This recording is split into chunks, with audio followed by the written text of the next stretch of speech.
Hello everyone, welcome back to another video, and in this video we will talk about PHP for loops and continue and break.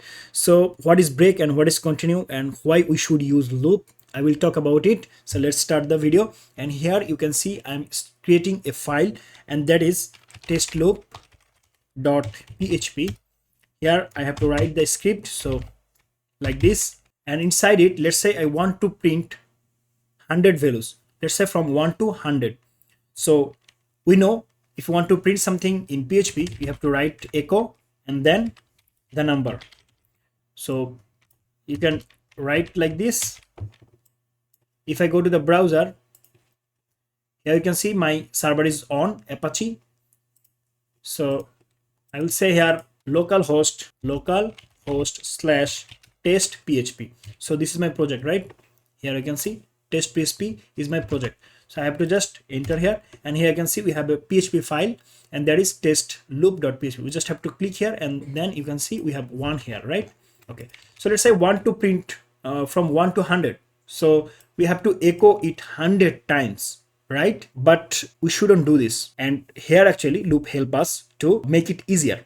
So we just have to create a loop, and let's say we have a different loop: for loop, do while, and for each. Actually for each is much advanced, so we'll discuss it later, but now we will use for loop.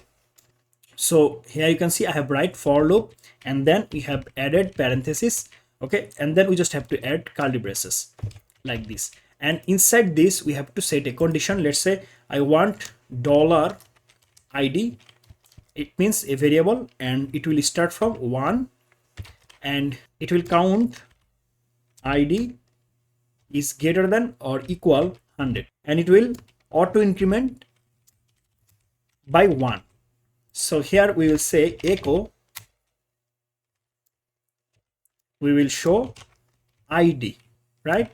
We will say id, that's it. So why I use here curly braces? Because I have I have accessed this variable inside double quotation. So if I remove double quotation, that time actually I can use only id. But here, if you want to use double quotation, and that time actually you have to use curly braces and the variable, and you have to end like this. And now if I go to the browser, if I refresh, now you can see nothing happened. Why? Okay, this is horrible mistake. Here you can see I said the condition that 1 is greater than 100. Is it possible? Okay, so this is a horrible mistake, sorry for this, and we just have to say like this. And now if I go to the browser, you can see warning, undefined variable $I. Okay, so I just have to remove it here, and let me just refresh. Nothing happened. Okay, so id, why? Okay, let's say I want to use here I, because we need to keep them same, right? This is also another horrible mistake, so I'm sorry for this. And now if I refresh, now you can see everything will be done. 1 2 3 4. Okay, I want to add break also here, so let's add a break here. And if I refresh, now you can see it's showing me 1 from 1 to 100. So we just need to write 3 line of code, and it's that easier, right?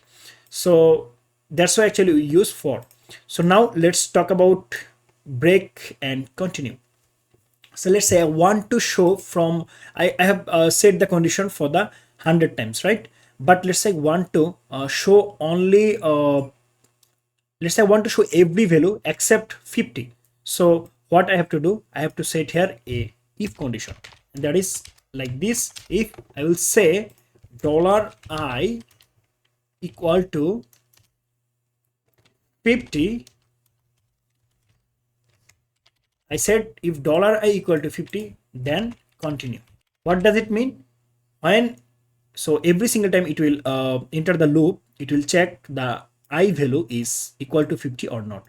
If it is 50, then it will say continue. That means it will continue to the for loop. So that time actually it will not echo it.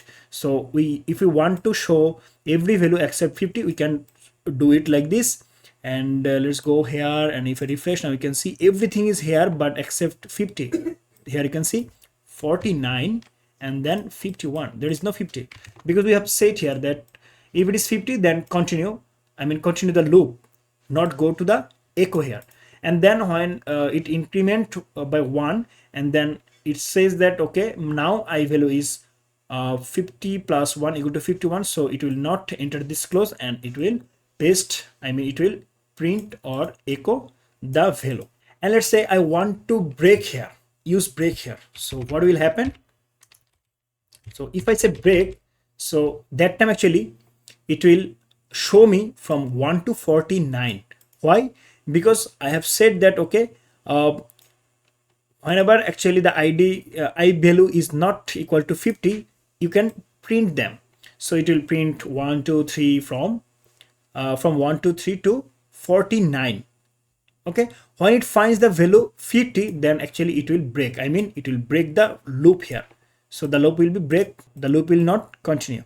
So now if I go to the browser, if I refresh, now you can see we have from 1 to 49. So these are the difference between break and continue, and this is for loop. So I hope you understand. So thanks for watching this video. See you in the next video. Till then, goodbye.